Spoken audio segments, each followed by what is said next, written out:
Nuestro contacto ahora es con la doctora Marcela Síquez, especialista en medicina interna y diabetes. Y a propósito de diabetes, comenzamos preguntándole cómo se ubica estadísticamente San Nicolás en este aspecto. Aquí comienza el diálogo con la doctora Marcela Síquez. Bueno, sí, justamente este trabajo que estamos realizando tiene que ver con el abordaje de las enfermedades crónicas.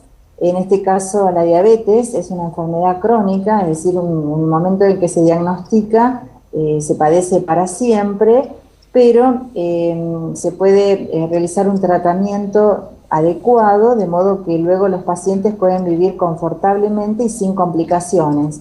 Por eso se hace hincapié en esto. Con respecto a las estadísticas, Miguel, hay una prevalencia mundial que es aproximada del 8 al 10% de la población mundial padece diabetes, y en nuestro país las estadísticas rondan en un valor semejante, 7 a 8% de la población padece diabetes.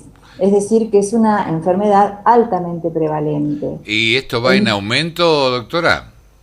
Sí, hay una proyección hecha en el tiempo a través de los estudios científicos del mundo que hablan de una progresión en un incremento importante de este porcentaje de prevalencia de la diabetes. Doctora, quería preguntarle esto, ¿qué factor, qué incidencia tiene el sobrepeso en las personas para contraer diabetes? Justamente es uno de los factores de riesgo, es decir, cuando hay obesidad hay una mayor posibilidad de desarrollar diabetes.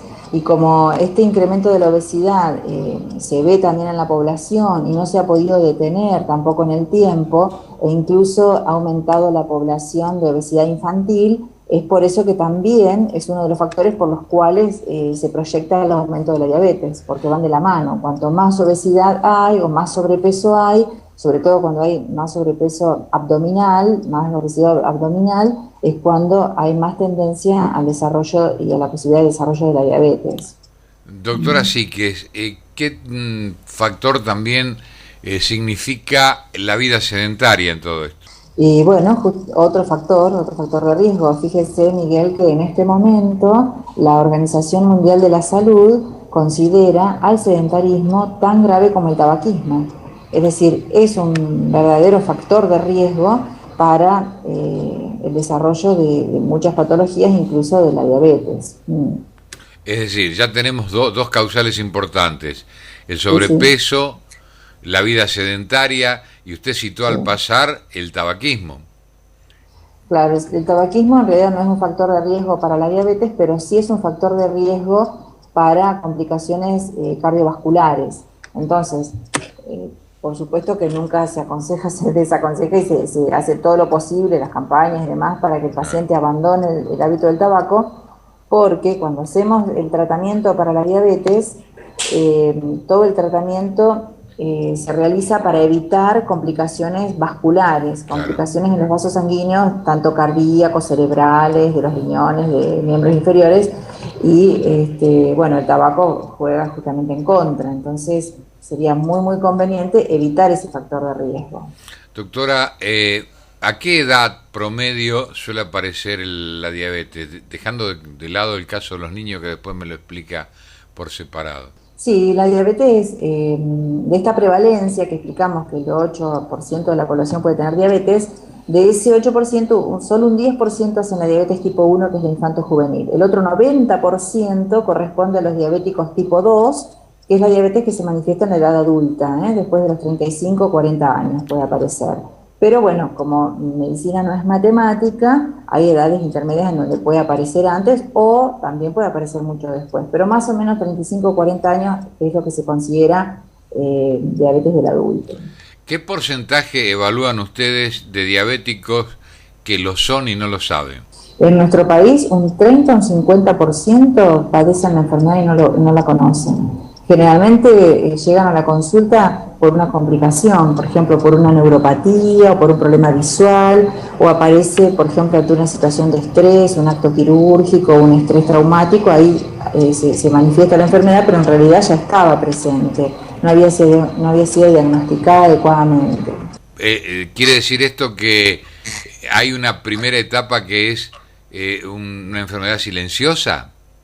Claro, sí, sí, se considera y se llama la diabetes química o la prediabetes, que es cuando el paciente puede tener intolerancia a la glucosa, cifras en ayunas que a lo mejor no son de diabetes propiamente dicha, que serían superiores o iguales a 126, pero pueden tener, por ejemplo, 118 miligramos por decilitro en ayunas, 115, y a eso hay que darle muchísima importancia porque nos está avisando a nosotros de que el paciente está en esa etapa de prediabetes, no decirle, tenés un poquito alta el azúcar y nada más, no es algo pequeño eso, es algo para darle importancia porque van a necesitar un tratamiento preventivo justamente, se puede prolongar, se puede postergar la aparición de la diabetes si actuamos ahí en esa etapa. Doctora, ¿y es muy complicada la aplicación del tratamiento? Los pilares del tratamiento son 4, son el plan de alimentos adecuado, el plan de actividad física adecuado, la medicación adecuada y la educación en diabetes. Los 4 pilares es como si fuesen las 4 patas de una mesa. Los 4 se tienen que hacer de la misma, con la misma intensidad, con el mismo interés. Es más, había un profesor que fue uno de los pioneros en la diabetes en el mundo, que él decía que la educación es el tratamiento. Si el paciente está bien educado en diabetes, va a hacer bien el plan de alimentos, va a hacer bien el plan de educación física y va a hacer bien el tratamiento medicamentoso. Así que bueno, a eso apunta todo nuestro trabajo, a que el paciente tome conciencia y realice un tratamiento excelente para luego evitar complicaciones y tener una calidad de vida excelente. Doctora, sí que cuando usted ya está en condiciones de diagnosticar que esa persona tiene los valores acordes con la enfermedad de diabetes, pide exámenes paralelos de otras especialidades. ¿Cómo se hace el estudio de avanzada sobre el paciente? Sí, en general el diagnóstico se hace con las glucemias en ayunas y nosotros los médicos podemos pedir un laboratorio que se llama de rutina, donde en el momento del diagnóstico de la diabetes es de buena medicina ver inmediatamente cómo están las vías urinarias, cómo está la función renal, cómo está la función cardiovascular y cómo está la función a nivel del aparato visual, es decir, a nivel de oftalmología. Porque de esa manera nosotros detectamos si ya hay alguna complicación o si, o sea, de base cómo se encuentra el paciente, para después hacer el tratamiento y evitar justamente, bueno, ver que vaya todo bien, ¿no es cierto? Hay algunos estudios, sobre todo los estudios renales, que está indicado hacerlos al momento del diagnóstico. Claro. Como son, por ejemplo, la función renal, que incluye la uremia, la creatinina, y un análisis muy importante que se llama microalbuminuria, para ver si hay pérdida de pequeñas proteínas por el riñón, y eso se puede volver atrás. Eso es una falla funcional, que si nosotros ahí aplicamos un tratamiento temprano, volvemos atrás la patología. No hay daño orgánico, es todo funcional, entonces eso se puede volver atrás. Y después hay un análisis que nos permite ver el promedio del azúcar de los últimos 3 meses, que también hay cifras ya determinadas en el mundo entero de cómo deben estar esos valores. Para que esos valores sean buenos, el perfil glucémico, es decir, todos los controles de glucemia del paciente tienen que estar bien. Y bueno, a eso también motivamos con estos 4 pilares de tratamiento para que esos valores de glucemia sean buenos. Si nosotros hacemos los 4 pilares de tratamiento, obtenemos uno de los objetivos, que es un buen perfil glucémico, es decir, buenos valores de glucemia en ayuna y en otros momentos del día, y luego, por supuesto, el promedio va a ser bueno. Es decir, pasando a hacer una síntesis, a lo mejor que omite muchos detalles, aquella persona que sigue al pie de la letra las indicaciones, se supone que va a tener una buena calidad de vida. Exactamente, eso han mostrado los estudios. Hubo estudios a partir del año 93 que firmemente determinaron esto. Cuando se ponían a los pacientes en tratamientos estrictos, el tratamiento es estricto, pero con estos pilares, Claro, no claro. solamente un tratamiento convencional, que le decían, bueno, cuídese un poquito, sino tratamiento adecuado. El descenso de las complicaciones era de un 90%. Desde ahí se dijo, por favor, hagan lo que haya que hacer. Claro, claro. Háblenos un poquito de la diabetes en los niños, doctora. Bueno, la diabetes infanto-juvenil, en realidad, la diabetes tipo 1 no tiene tanto que ver con estos factores de riesgo que estuvimos hablando, porque tiene más que ver con la carga genética y, bueno, con lo que le toca al paciente, ¿no? Nos puede tocar a cualquiera. La diabetes infanto-juvenil corresponde a una insulitis, es decir, una inflamación que sufre las células del páncreas y dejan de producir insulina. Por eso la necesidad de insulina es total y para siempre. De todos modos, también a pesar del uso de la insulina y de los controles y de todo lo que implica el tratamiento a una temprana edad, los resultados pueden ser excelentes. Se puede llevar una calidad de vida muy buena bueno, y pueden tener una vida como si no fuesen diabéticos, Claro, pero claro. tienen que hacer el tratamiento, por Es supuesto, ese es el decir, costo. eso sería el denominado insulino dependiente. Exacto, sí. Sí, que pueden comenzar desde el nacimiento. En general se comienza en Claro, la primera infancia. Hay otro pico de resistencia a la insulina más alrededor de la preadolescencia, o sea que son los momentos de riesgo de que pueda aparecer la diabetes.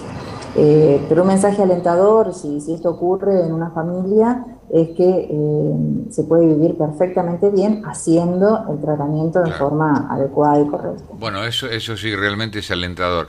Ahora, cuéntenos, ¿qué han previsto para el día 15 de noviembre? Bueno, el 14 de noviembre es el Día Mundial de la Diabetes y preparamos acá el día 15 nosotros una caminata, ya es la número 16, hace 16 años que estamos haciendo esta caminata, es lo que se propone como una motivación, un estímulo hacia uno de los pilares del tratamiento, que es el plan de educación física. Por eso motivamos a la gente a través de una caminata simbólica. En este caso lo vamos a hacer el sábado 15 de noviembre a las 8 horas en la Plaza Sarmiento. Vamos a ofrecer una especie de desayuno saludable Ah, y qué bueno. luego caminamos. Caminamos al ritmo de los que vayan, de los que concurran, con el apoyo de unos cuantos profesores de educación física del CEF, que nos brindan siempre su ayuda, y para la gente que no camina o que tiene alguna lesión o que no se anima o algún inconveniente que tenga, en los bancos de la plaza vamos a hacer ejercicios físicos guiados por los profesores también para aquellos que no caminan. O sea que Ah, qué están bueno. todos invitados, los que tienen diabetes, los familiares de los pacientes con diabetes, el vecino que quiera, la población entera está invitada a caminar y a compartir este momento de concientización de uno de los pilares del tratamiento. Finalmente, doctora Marcela Síquez, la sociabilización del diabético corre a su favor, es decir, la integración a grupos que padecen el mismo problema favorece al paciente para crear más conciencia. Bien, le agradezco porque me hizo recordar algo muy importante. Dentro del plan de educación en diabetes, sí, son fundamentales. La educación debe ser individual en el consultorio y debe haber una educación grupal, porque el conocimiento y el fortalecimiento con los pares es sumamente beneficioso para el paciente, para los médicos, para el equipo de salud. Y de paso, hago la invitación, nosotros el último miércoles de cada mes a las 18, a las 18 horas nos encontramos en el Círculo Médico realizando talleres de educación en diabetes. Ya es el segundo año que lo estamos haciendo, realmente es muy satisfactorio ver cómo la gente se interesa y lo rico que es cada uno de estos talleres para la salud de cada uno de los pacientes y para el beneficio también del equipo de salud. Así que están todos invitados y bueno, y ojalá, y le agradezco mucho que por este medio podemos hacer difusión. Bien, quedo a su disposición, doctora. Nos hace llegar un mail para recordarnos cuando se van a hacer las reuniones. Con mucho gusto lo vamos a difundir y volveremos a hablar en algún otro momento sobre este y otros temas. Le agradezco mucho que me haya atendido, ¿eh? Miguel, muy, muy amable, muchas gracias y también a disposición de ustedes y de todos los que necesiten esta atención. Muchas, Bueno, muchas gracias. encantado, doctora. Ha sido la doctora Marcela Síquez, es especialista en medicina interna y problemas de diabetes.